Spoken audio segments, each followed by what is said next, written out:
The wind was cold that afternoon, the kind that bites through thin sweaters and reminds you that autumn isn't always kind.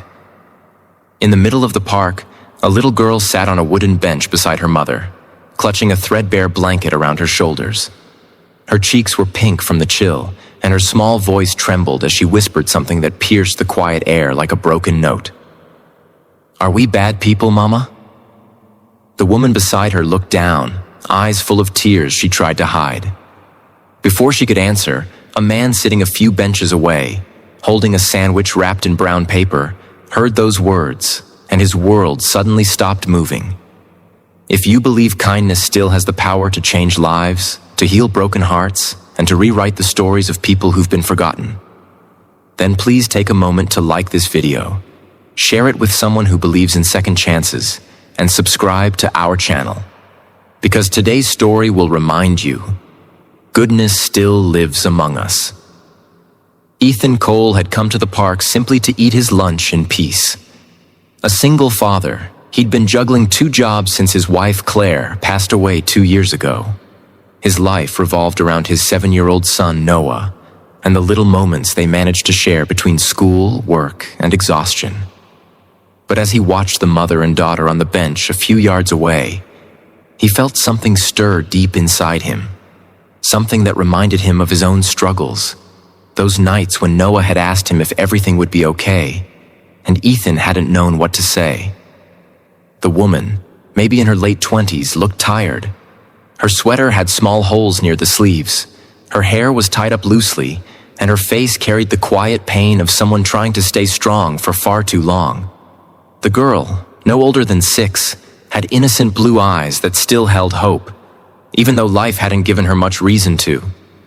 Ethan didn't want to intrude, but he couldn't look away either.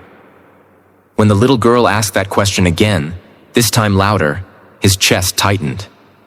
"Are we bad people, Mama?" "Because nobody wants us anywhere."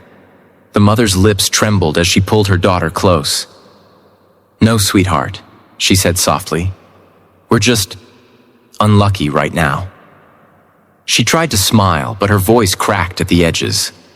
Ethan's grip on his sandwich loosened. He had heard many cries before. His own heart had wept for his wife countless nights. But something about that small, trembling voice broke him in a way he couldn't explain. He stood up and slowly walked toward them, uncertain of what he could even say. The mother looked startled when he approached, as if bracing for judgment. But Ethan's eyes carried nothing but concern. "Hi," he said gently, his voice careful. "I couldn't help overhearing. Is everything all right?" The woman hesitated, then nodded too quickly. "We're fine," she said, "just resting for a while." But her eyes betrayed her words. They were tired, scared, and wet with tears she couldn't stop. Ethan saw the worn-out backpack beside her feet, the half-eaten piece of bread in her daughter's hand, and realized that resting wasn't the truth. He sat down on the edge of the bench, keeping his distance. "I'm Ethan," he said quietly. "And that's a nice blanket you've got there," he added, smiling at the little girl. The child, shy but curious, looked at him and whispered, "It used to be my baby blanket. Mama says it's magic. It keeps me safe." Ethan nodded. "Then it's the best kind of magic." The mother's name, he learned, was Grace. She had lost her job 3 months ago when the diner she worked at shut down. Her landlord gave her 2 weeks to vacate, and with no family nearby, she'd been living in her car ever since. But last night, the car broke down completely. Now she and her daughter, Lily, had nowhere left to go. "I've been trying to find something, anything," Grace said softly, her voice trembling. "I just need one chance." Ethan felt his throat tighten. He thought of Noah, of how it could have easily been them if life had twisted another way. Without saying a word, he reached into his bag and offered them his sandwich. Grace shook her head.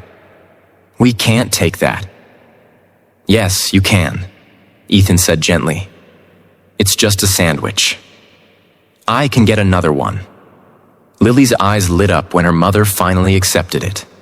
She took a small bite, and the way she smiled, it was as if she'd been given the world.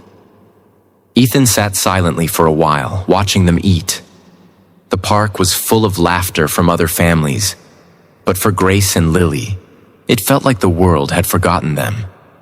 That evening, when Ethan went home, Noah greeted him with his usual excitement. But Ethan's heart was somewhere else. He kept thinking about that little girl and her mother, wondering where they would sleep that night. After Noah went to bed, Ethan sat by the window, staring at the quiet street outside.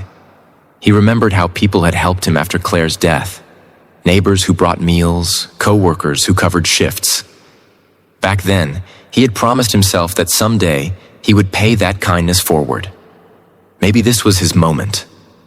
The next morning, Ethan returned to the park with a thermos of hot cocoa and some breakfast sandwiches. Grace and Lily were there, sitting under the same tree. Their faces lit up when they saw him. He sat with them, shared breakfast, and listened as Grace told him about her life. How she had grown up in a small town, dreamed of becoming a teacher, but life kept knocking her down. "I just want to make sure Lily never feels unloved," she said quietly. "Even if I can't give her much." Ethan looked at her and saw the same resilience that had kept him alive after losing Claire. He couldn't let them slip through the cracks.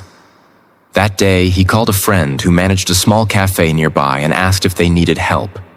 Miraculously, there was an opening for a part-time waitress. Grace hesitated when he told her, but he smiled. "You said you just needed one chance, right? Take it." When she walked into that cafe the next day, she looked nervous, clutching Lily's hand tightly. But by the end of her first shift, she was smiling again for the first time in months. Ethan picked up Lily from the park and watched her draw pictures while waiting for her mom to finish. Slowly, what began as an act of kindness turned into something deeper, an unspoken connection between two broken souls trying to heal. Weeks passed, and life began to change. Grace found a small apartment with the money she earned, and Ethan helped her move in. Lily and Noah became inseparable. They played in the same park where they had first met. One evening, as the sun set and the sky turned gold, Ethan found himself sitting on that same bench again, watching Grace laugh with Lily. It was a sound so pure, so filled with life, that it brought tears to his eyes. But what truly stayed with him was the moment Lily looked up at him with her innocent eyes and said, "Mr. Ethan, Mama says you're our angel."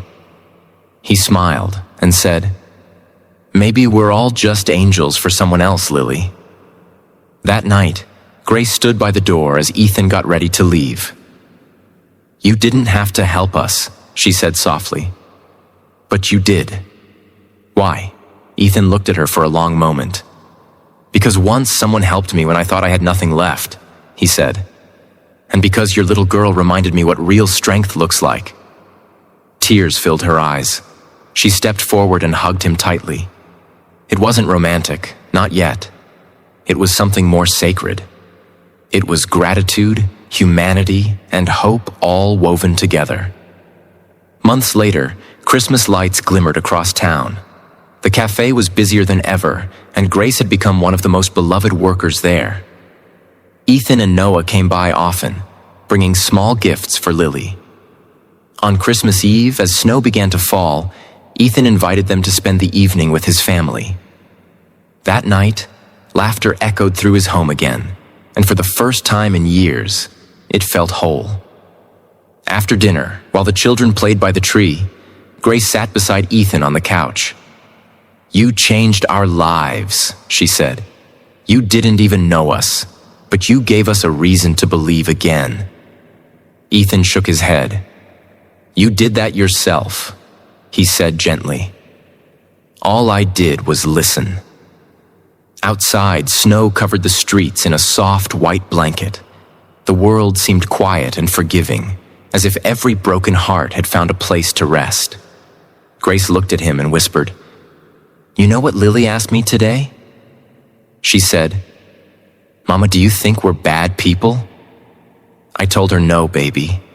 We're just people who got lucky enough to meet someone good. Ethan smiled through tears. Then maybe, he said softly, we were all meant to find each other. If this story touched your heart, please take a moment to like this video, share it with someone who needs to believe in kindness again, and subscribe to our channel for more stories that remind us of the beauty in humanity. Before you go, we'd love to know, have you ever helped someone who changed your life in return? Share your story in the comments below.